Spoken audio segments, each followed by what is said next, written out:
Bom dia, irmãos. Vamos abrir nossas Bíblias, mais uma vez, na epístola escrita por Judas. Hoje nós vamos ler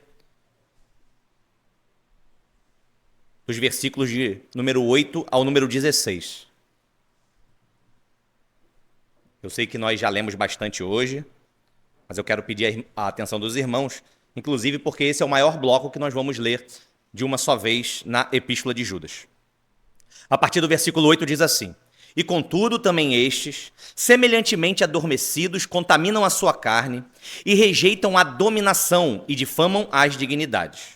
Mas o arcanjo Miguel, quando contendia com o diabo e disputava a respeito do corpo de Moisés, não ousou pronunciar juízo de maldição contra ele, mas disse: O Senhor te repreenda. Estes, porém, dizem mal do que não sabem e naquilo que naturalmente conhecem, como animais irracionais se corrompem. Ai deles, porque entraram pelo caminho de Caim e foram levados pelo engano do prêmio de Balaão e pereceram na contradição de Coré. Estes são manchas em vossas festas de amor, banqueteando-se convosco e apacentando-se a si mesmos sem temor, são nuvens sem água, levadas pelos ventos de uma para outra parte. São como árvores murchas, infrutíferas, 2 vezes mortas, desarraigadas. Ondas impetuosas do mar, que espumam as suas mesmas abominações, estrelas errantes, para os quais está eternamente reservada a negrura das trevas. E destes profetizou também Enoque, o 7º depois de Abraão, dizendo: Eis que é vindo o Senhor com milhares de seus santos, para fazer juízo contra todos e condenar dentre eles todos os ímpios, por todas as suas obras de impiedade, que impiamente cometeram, e por todas as duras palavras que ímpios pecadores disseram contra ele. Estes são murmuradores, queixosos da sua sorte, andam segundo as suas concupiscências, e cuja boca diz coisas muito arrogantes, admirando as pessoas por causa do interesse. Senhor, abençoa a exposição da Tua palavra, que nós sejamos fiéis ao falar e ao ouvir, que o Teu bom e santo Espírito fale ao nosso coração. Tudo que eu posso fazer aqui é falar ao ouvido dos meus irmãos, mas o Teu bom Espírito pode fazer essa palavra descer ao coração e produzir frutos de vida e paz, frutos de salvação a 100 por 1. É isso que nós te pedimos para a Tua própria glória. Amém. Graças a Deus. Irmãos, 2 conceitos aqui para nós começarmos esse texto. Primeiro, o conceito de apostasia e, em segundo lugar, o conceito de impiedade. Apostasia é o abandono público e deliberado da fé. Significa literalmente afastar-se. Então o termo indica aqui uma rebeldia com as doutrinas. Então o apóstata é aquele que, depois de ter abraçado a fé, depois de fazer parte da comunidade de fé, ele se afasta dela. Aqueles que nós chamamos de ímpios, o segundo conceito, na carta de Judas, são aqueles que praticam impiedade não no sentido de serem implacáveis, não no sentido de serem impiedosos ou sem misericórdia. Impiedade aqui é no sentido religioso. Ou seja, eles não praticam a piedade, eles não creem como nós e eles não agem como nós. E esse bloco que nós lemos é o maior bloco da carta. E ele é um bloco de advertências contra a apostasia. Com a sua Bíblia aberta aí comigo, vamos acompanhar rapidamente? A epístola possui 25 versículos. Os 2 primeiros aí, você pode perceber, o primeiro e o segundo, eles contêm uma saudação e um encorajamento. Nos versículos 3 e 4, tem um motivo que Judas escreveu a carta, inclusive contém o tema da epístola no versículo de número 3, a batalha pela verdadeira fé. Se você pular lá para o final, a partir do versículo 20, do 20 ao 25, esses últimos 6 versículos contêm algumas exortações, umas instruções para fugir da apostasia e uma doxologia final. E são 15 versículos dos 25, do versículo 5 até o versículo 19, com advertências, com alertas. Então Judas escreve um grande bloco de alertas, de advertências que tem como ponto principal, o perigo de se desviar da fé. O perigo de começar bem, mas não permanecer na fé. O perigo de imitar maus exemplos.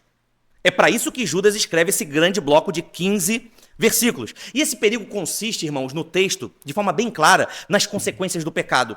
Como o pecado pode parecer atraente no primeiro momento, Como o pecado faz certas ofertas de prazer, de alegria, que não podem se sustentar, e aqueles que seguem por esse caminho, inevitavelmente irão sofrer o castigo dos seus atos. O castigo do pecado está claro nesse grande bloco de alertas, assim como os apóstatas do passado sofreram punição por causa dos seus pecados. É como sua mãe, quando virava para você, quando você era mais novo, falava assim, ó, tá vendo a filha da vizinha ali? Ela tá fazendo isso, isso e isso, ela se deu mal. Se você fizer isso aqui, igual a ela, se você for pelo mesmo caminho, você vai se dar mal também. Então, cuidado. É o que Judas está fazendo nesse grande bloco. Então, essa série de exemplos de ímpios punidos, no versículo 5 a 7, que nós estudamos na mensagem anterior, quais eram? Os israelitas, que pereceram no deserto por causa da incredulidade, os anjos rebeldes, que foram expulsos do céu, e as cidades impenitentes e pecadoras de Sodoma e Gomorra, eles servem para advertir os crentes do perigo da impiedade. O perigo de viver como ímpio. Mesmo dentro da igreja, Henrique? Mesmo dentro da igreja. Então eu posso viver como ímpio dentro da comunidade, dentro da igreja. Eu posso viver como ímpio? Sim, você pode viver como ímpio dentro da comunidade, dentro da igreja. É justamente esse o alerta de Judas aqui. Judas escreve para quem? A sua carta é endereçada a quem no versículo 1? Para os apóstatas? É para os apóstatas? Pode responder. Não. É para os amados. Judas escreve para os chamados, para os preservados em Jesus. Judas escreve para os crentes. Então, escrevendo essas advertências aqui para os crentes dentro da comunidade, ele está nos desencorajando de pensarmos assim, ó, eu estou na igreja, eu estou seguro. Eu estou ali na comunidade de fé, no meio do povo de Deus, então vai ter uma colher de chá para mim, em algum sentido, independente de como eu estou vivendo. O que Judas está dizendo é justamente o contrário. O que ele está dizendo assim, ó, não se iluda, porque Israel, o povo amado de Deus, que Deus salvou do deserto, esse povo a quem Deus amava, Deus destruiu uma geração inteira, os fez perecer no deserto, eles não entraram em Canaã. E não se iludam também pensando que vocês estão na igreja, que esse não é um alerta para vocês. Não pensem isso, sabe por quê? Porque anjos no céu se rebelaram e foram expulsos. O céu, um lugar onde jamais nós imaginaríamos ser possível haver rebelião contra Deus. Anjos foram expulsos do céu. Se o céu não forneceu segurança para aqueles que pecaram, a igreja não vai fornecer. Esse é o alerta de Judas para nós. Então Judas quer que nós vejamos os exemplos de impiedade, os exemplos do pecado que foram punidos por Deus e nós tenhamos medo do pecado. Que nós venhamos desenvolver temor em pecar. Temor em terminar a nossa vida da mesma maneira que esses exemplos que Judas deu terminaram a sua vida, punidos pelo Senhor. A igreja deve desenvolver temor por Deus. Então, enquanto nós falamos aqui e meditamos nessa carta de Judas, você pode aí considerar o juízo de Deus sobre esse grupo de ímpios que foram punidos, você pode considerar no seu coração, você pode alimentar o temor do Senhor no seu coração, o temor pela sua lei, o temor pelas coisas santas, o temor pela sua palavra. É verdade que a gente não gosta muito de advertências, não é? A gente gosta de acreditar que a gente já sabe de tudo, que ninguém precisa nos confrontar, nos dizer o que fazer, está tudo sob controle. Sabe quando você está dirigindo assim? Tua esposa dá um grito assim, cuidado! Tem alguém atravessando assim, um carro fechou você. O que você responde? Eu estou vendo. Você não está vendo coisa nenhuma. Na maioria das vezes você não viu. Por isso que você estava acelerando quando era para ter freado. Mas você gosta de acreditar que está tudo sob controle. Então você fala, eu já vi, está tudo bem. Nós gostamos de pensar assim, inclusive, de acreditar que tudo está sob controle com a nossa fé, com a nossa religiosidade, com a nossa salvação. Mas esse bloco aqui, irmãos, de advertências que Judas propõe a nós, ele só vai ser recebido num coração humilde. Judas escreveu para a igreja. Mas para nós recebermos alertas, para nós recebermos advertências, nós precisamos de um coração humilde, de um coração quebrantado, sabendo que nós não sabemos de tudo, sabendo que nós precisamos ser instruídos. E isso apenas o Espírito Santo pode conceder ao homem, um coração humilde e quebrantado. Judas esperava essa postura dos irmãos lendo a carta. E nós encontramos aqui também, prosseguindo, nesse bloco grande de versículos, além dos exemplos de punição, nós encontramos o caráter dos ímpios, o caráter dos apóstatas e as atividades dos apóstatas. Então, perceba, isso é interessante, esse é o ponto da mensagem no qual nós vamos entrar, é que nesse bloco eles não possuem só um problema doutrinário, um problema na fé, um problema naquilo que eles ensinam, naquilo que eles declaram. Eles possuem um problema moral. Os apóstatas aqui, eles têm caráter de ímpio. Eles agem como ímpio, apesar de estarem na igreja. E Judas espera que pelos frutos que eles produzem, além do seu ensino, que nós possamos identificar e separar os crentes dos ímpios. Dia a dia. Judas está falando de vida prática. A pergunta aqui para Judas não é se você está na igreja todo domingo. A pergunta aqui não é essa. Como eu posso saber, Henrique, que a pergunta não é essa? Porque Judas faz referência a esses ímpios, apóstatas, dizendo assim, ó, eles participam das vossas festas de amor. A reunião mais importante de vocês, esses apóstolos estão aí. A reunião no qual a ceia do Senhor é servida, junto com uma refeição comunitária. Então, nas festas de amor de vocês, esses ímpios são manchas. Eles participam dessas reuniões muito importantes. Então, Judas não está preocupado, digamos assim, com uma salvação geográfica. Onde eu estou? Estou na igreja, eu faço parte da comunidade. A pergunta para Judas aqui não é essa. A pergunta é como você vive no que você crê. Independente de onde você esteja, ainda que a igreja seja uma consequência da salvação produzida por Jesus, nós sabemos muito bem. Então aqui, mais ainda, como nós vivemos, o nosso estilo de vida, isso demonstra aquilo que nós cremos. Nosso estilo de vida, aquilo que nós fazemos, as nossas atividades, demonstram a nossa fé, são evidência da nossa fé. E seguindo ainda mais profundamente nesse raciocínio, muito importante nós percebemos o seguinte, nós falamos no início do conceito de apostasia. Como apostasia, ela trata de uma mudança de comportamento ao longo do tempo, a pergunta aqui também não é há quanto tempo você faz parte da comunidade, porque os apóstolos começaram bem. Eles começaram no caminho correto. A apostasia é afastar-se. Então a pergunta não é há quanto tempo eu faço parte da comunidade do povo de Deus, é como a minha vida está hoje. E nisso aqui eu gosto de Judas, eu também gosto de pensar assim. É a teologia do permanecer. É a doutrina da perseverança. É sobre isso que Judas está falando. Que tipo de caráter nós temos demonstrado? A nossa conduta se assemelha a esses ímpios punidos? Ou a nossa conduta se assemelha àqueles que estão sendo preservados por Jesus? Porque Judas escreve a sua carta aos preservados por Jesus. Então nós podemos ver, irmãos, muito facilmente, não só aqui na nossa comunidade, mas nas comunidades de fé espalhadas por aí, que muitas pessoas têm uma certa afinidade com o cristianismo em certos pontos. Certos aspectos do cristianismo lhes chamam a atenção, são agradáveis a elas, mas elas nunca foram salvas. Elas nunca aprenderam, nunca receberam aquela confiança de salvação no seu coração. Então Judas está alertando do perigo de começar bem na caminhada cristã, mas não estar sendo preservado do pecado hoje. Esse é o alerta desse grande bloco de Judas. Eu estou lendo um livro chamado A Malignidade do Pecado, do Thomas Watson. Eu ainda não terminei, mas eu anotei 2 citações aqui e essa primeira é muito interessante. Watson diz assim, a respeito das pessoas que têm comportamento de ímpio dentro da igreja, ele as chama de um termo interessante, pagãos batizados. É uma contradição em termos, né? Porque o batizado deixou de ser pagão. Na história da igreja sempre foi assim. Mas ele chama de pagãos batizados. Spurgeon, no seu sermão 1013, chamado Nossa Palavra de Ordem, ele disse o seguinte, o cristão nominal ama a salvação do inferno, mas o cristão verdadeiro ama a salvação do pecado. Então o verdadeiro convertido, ele não quer só escapar da punição do inferno, ele quer ser liberto das amarras do pecado, ele quer ser livre do pecado, ele quer ser santo. Ele não está conformado com a sua condição atual de pecador, ele quer ser livre desse poder do pecado.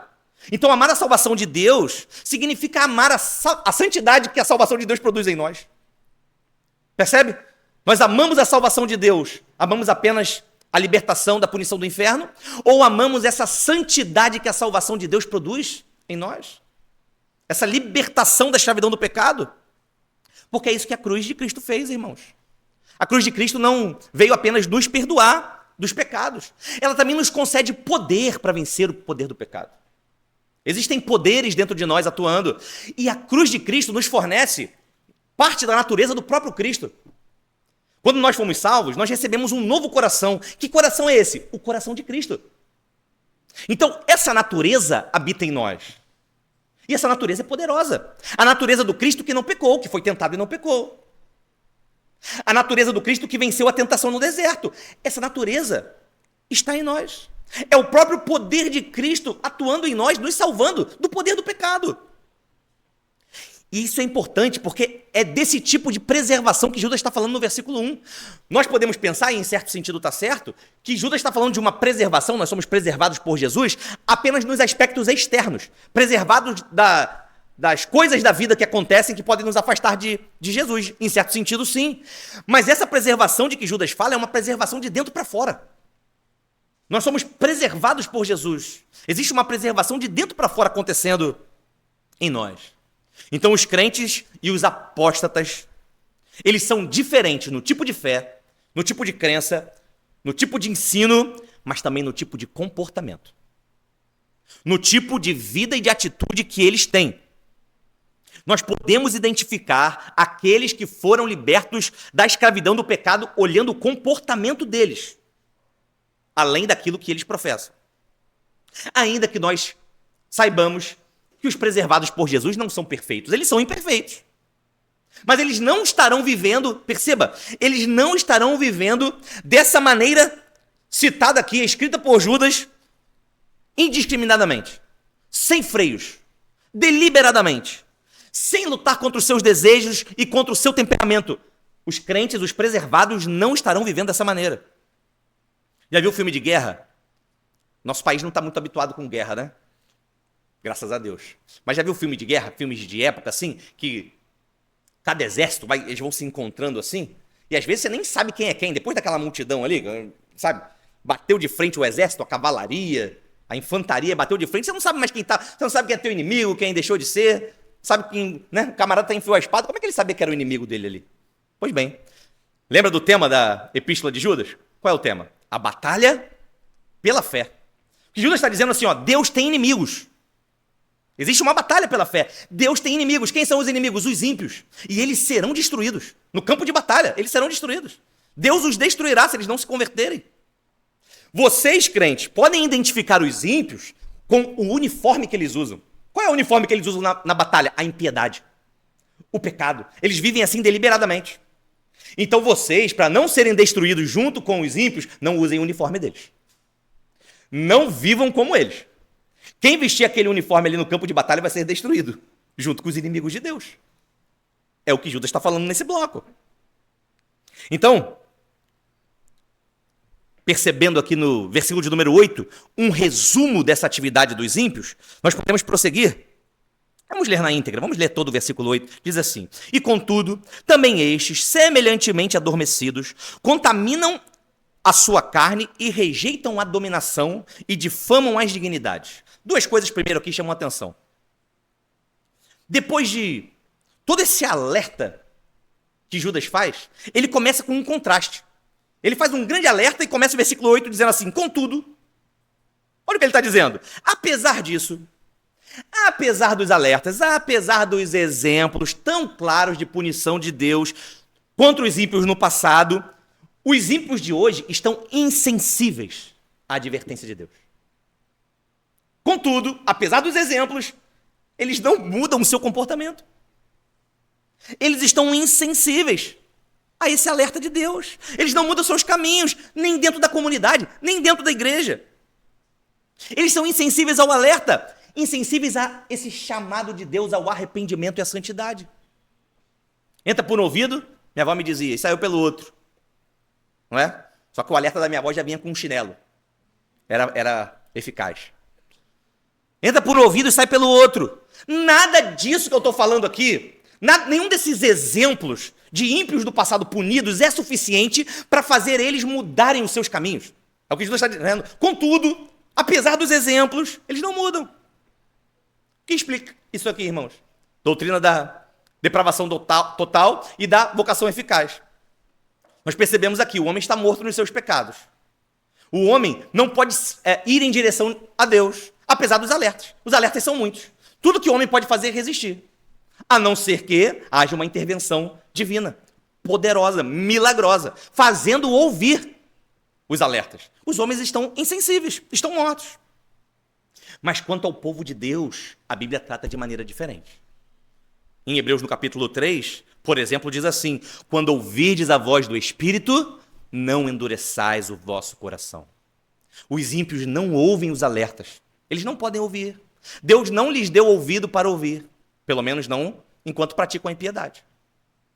Nós oramos para que Deus conceda a eles ouvidos para ouvir e sejam salvos, da mesma maneira que nós. Mas quanto a nós, quanto aos crentes, que Deus deu ouvidos para ouvir a sua palavra, nós não podemos endurecer o nosso coração quando Deus nos alerta, quando Deus nos corrige, quando Deus faz um grande bloco de advertências. Quando Deus nos alerta do pecado, nós devemos corrigir a nossa rota, nós devemos fugir do pecado. O crente, o salvo, ele buscará o Senhor em tempo de o encontrar. E o tempo, como nós vimos na EBD, o tempo é hoje. O tempo do arrependimento é hoje.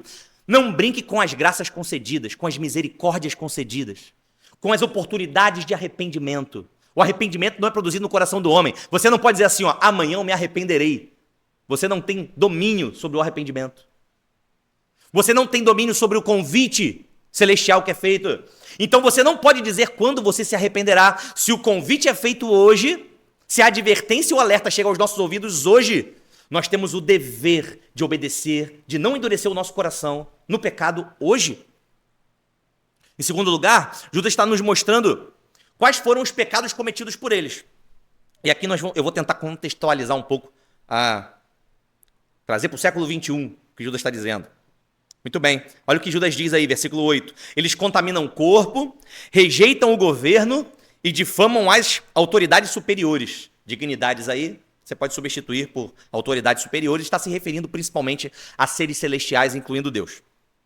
E eles fazem essas coisas, o versículo 8 diz, semelhantemente, da mesma maneira, da mesma sorte. Olha o que ele está dizendo. A atividade dos apóstatas, no meu tempo, no tempo de Judas, aí, no meio da comunidade, é igual à atividade dos apóstatas no tempo antigo. Agora, como pode, irmãos? Perceba aqui comigo isso. Isso me chamou muita atenção. Como pode o pecado, a impiedade, a incredulidade que estava sendo produzida no coração daqueles homens no tempo de Judas, ser a mesma, ser semelhante, ser da mesma forma que o pecado cometido por Israel 1500 anos antes de Judas? Ou 2000 anos antes de Judas, quando Sodoma e Gomorra foram destruídas? Ou ainda, como antes da criação do homem, os anjos no céu se rebelaram e foram punidos. Percebe? Que o pecado está escravizando os seres morais, os homens e os anjos, e fazendo que eles reproduzam o mesmo tipo de atividade. O pecado está nivelando todo mundo. Os homens repetem a impiedade, aqueles que são escravizados por ele. Percebe o que o pecado faz? O pecado é um senhor terrível. Esse é o alerta para nós. Então eles contaminam seus corpos. Como isso acontecia? Nós vimos o exemplo de Sodoma e Gomorra. O pecado da imoralidade sexual, principalmente o pecado da homossexualidade. Mas eles faziam isso também no tempo de Judas e no nosso tempo. Como os homens contaminam o seu corpo? Nós podemos pensar nos desafios do nosso tempo, no combate à imoralidade sexual. Nós vivemos, por exemplo, no tempo da pornografia. Você está a um clique de qualquer tipo de conteúdo sexual. Nunca houve tanta oferta de nudez como hoje. Eu conversava ontem com a Sluane, né? Tem coisas que a gente não quer ver. A gente não quer ver. A gente anda por aí, a gente vai para academia, né? Por exemplo, a gente tem que treinar. A gente tem que treinar, eu não quero ver as coisas que eu estou vendo. E aí o que a gente faz? A gente pede perdão pela nossa nação. É o que Isaías falou. Eu sou um homem pecador, meu povo também tem lábios impuros. Isso não é um atenuante para nós, não, veja, irmãos. Porque é a pessoa que está fazendo. Não, não, não. Deus não trabalha individualmente, Deus trabalha coletivamente. Isso é uma vergonha para a nossa sociedade, para a moralidade do nosso país, da nossa sociedade, do mundo hoje. E nós vivemos no tempo da pornografia. Aí alguns vão dizer assim, não, mas nós abominamos os pecados de Sodoma e Gomorra. Nós abominamos a homossexualidade. Assistindo pornografia? Assistindo conteúdo de mulher seminua na internet? desculpa os termos, o pecado é o mesmo. Não se engane, é uma quebra do 7º mandamento, não adulterarás. É uma quebra do mandamento. Você acha que existe um passar de pano para esse tipo de pecado porque ele não tem contato entre corpos, está à distância da tela? É um pecado menos agressivo e menos condenatório do que o pecado de Sodoma e Gomorra porque era um pecado de homossexualidade? Não é. Não se iluda. Então, nós combatemos esses pecados culturais, digamos hoje, a cultura woke, muito bem. Glória a Deus. Mas nós cedemos a esses pecados aparentemente mais inocentes. Não é porque nós vivemos nessa sociedade que nós devemos viver dessa maneira, irmãos. Homens, principalmente os homens. Eu sei que todos podem ser tentados nessa área, sem dúvida. Mas os homens provavelmente são mais propícios, né, a isso. Fuja disso. Cidades inteiras foram condenadas por causa desse pecado. Você não será poupado. É uma ilusão. Anjos no céu não foram poupados. Você não será poupado. Eu não serei poupado. Esse é o alerta de Judas, porque Judas não escreve para os apóstatas. Ele escreve para os crentes. Esse é um alerta para nós. Não é para ninguém sair.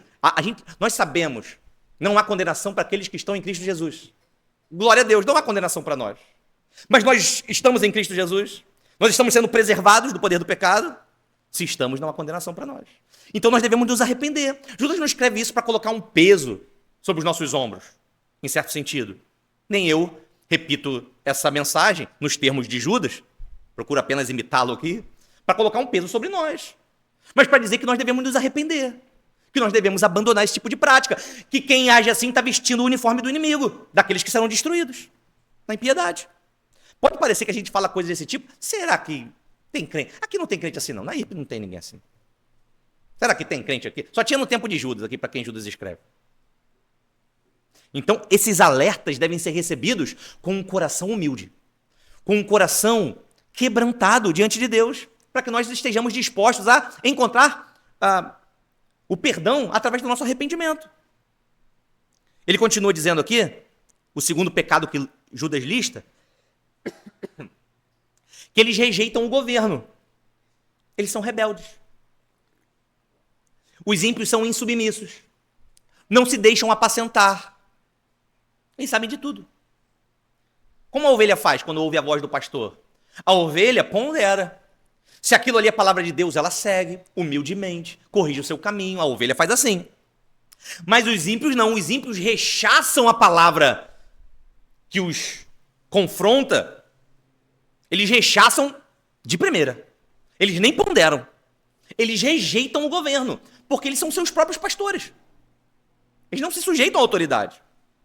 E essas várias metáforas que Judas usa aqui nesse bloco, eu vou repetir algumas, eles são nuvens sem água, árvores murchas, estrelas errantes, querem tudo dizer a mesma coisa.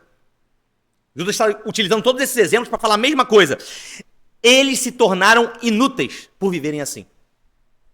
Os ímpios são inúteis. Eles não podem glorificar a Deus por ter esse tipo de prática. É o que Judas está dizendo. Nuvem sem água. O que significa isso, Henrique? Quando você vê uma nuvem ali, o que você imagina? Vai chover.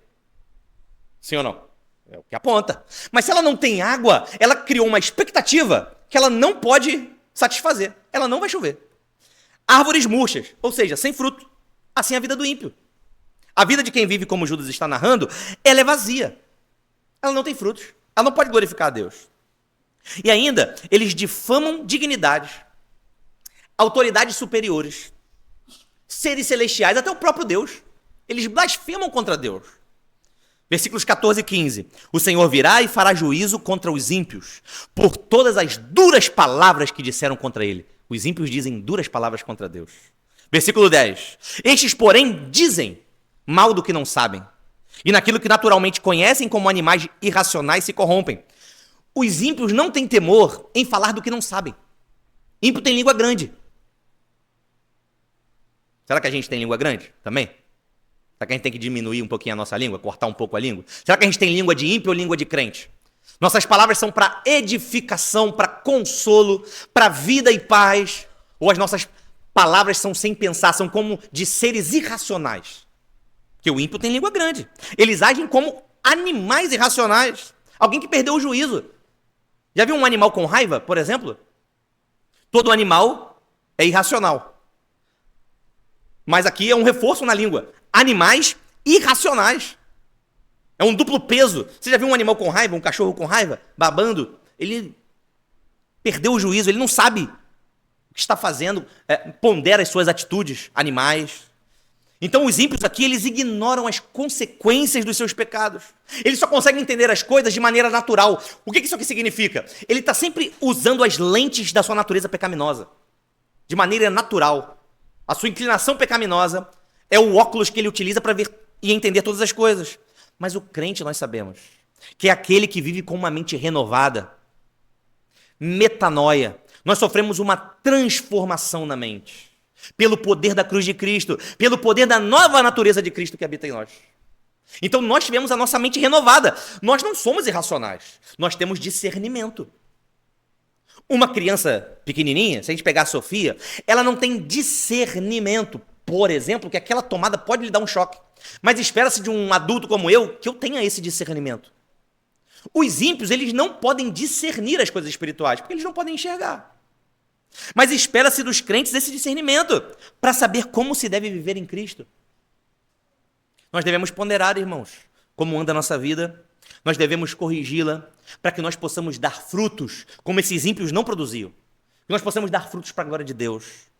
Thomas Watson, na segunda citação que eu disse, no seu livro, ele diz assim, os ímpios devem ouvir a linguagem que descreve o inferno. E ele vai dizer, a mente, no inferno, compreenderá o desprazer de Deus. A memória lembrará das misericórdias que foram desperdiçadas, dos meios de graça que foram desprezados e que um céu foi perdido. A consciência será atormentada com autoacusações. O pecador se culpará por ter extinguido e resistido ao Espírito Santo de Deus. Então, que nós possamos não resistir, não endurecer o nosso coração à voz de Deus. Todos nós estamos sendo aperfeiçoados. Aqueles irmãos no tempo de Judas e nós no nosso tempo. Se você ouve essa mensagem e você não diz assim, eu não tenho nada a melhorar. Ou você é insensível, como os ímpios, ou você chegou, a glória, a tua senha vai ser chamada. Já, Jesus te puxa, porque tu já está tá para ser glorificado. Nós temos muito a ser aperfeiçoado dentro de nós, muito. Então nós temos que considerar isso. Jesus, para terminar, estava preservando aqueles irmãos a quem Judas está alertando dos perigos do pecado. Era a maneira de Jesus preservá-los, era alertá-los do perigo, além, é claro, de dar-lhes poder para vencer as tentações. E como Jesus está nos preservando? Se nós somos os amados, se nós somos os chamados, os preservados em Jesus, como é que ele está nos preservando? Como numa mensagem no dia de hoje, com a possibilidade de ler Judas no dia de hoje. Ele está nos alertando dos pecados, do perigo e das consequências dos nossos pecados. Então que nós possamos ir até a cruz, nos arrepender e sermos preservados por Jesus para a sua própria glória. Amém? Curva a sua cabeça. Senhor Deus, bendito e eterno, te louvamos, Senhor. Te louvamos porque somos preservados. Toda vez que o Senhor se dispõe a falar conosco, isso mostra que o Senhor nos disciplina como filhos. O Senhor disciplina aqueles a quem ama. Muito obrigado, Senhor. Mais vale 1000 das suas correções do que um dia de impiedade vivida no mundo, ao léu, à mercê da tua graça. Nós queremos sempre, Senhor, sermos salvos da nossa natureza pecaminosa. Nós amamos a tua salvação e amamos as consequências que a tua salvação produz em nós. A santidade, a semelhança de Jesus que nós temos recebido. Nós sabemos que isso não provém de nós. Nós sabemos que é o teu poder, o teu amor, as tuas virtudes. E o que nós te pedimos é isso, Senhor, fortalece-nos. Fortalece a tua igreja. Fortalece-nos a fugir do pecado. Livra-nos do mal, livra-nos da tentação. Ó Pai, assim como o Senhor livrou o teu Filho amado Jesus das tentações do diabo no deserto, livra-nos das tentações. Dá-nos o poder pelo teu Espírito para moldarmos a nossa vida ao teu caráter, moldarmos a nossa vida à tua lei, à tua santa palavra. Converte-nos e seremos convertidos. Convida-nos para perto de ti e iremos, Senhor. Queremos ouvir a tua voz, queremos ouvir o teu convite, queremos ser admoestados, exortados cada dia para que possamos crescer, para que possamos ser moldados à imagem do teu Filho Jesus. É nossa oração, para a tua glória, no nome de Cristo. Amém. Fique de pé. Vamos cantar antes de terminar o hino 299. Fortalece a tua igreja.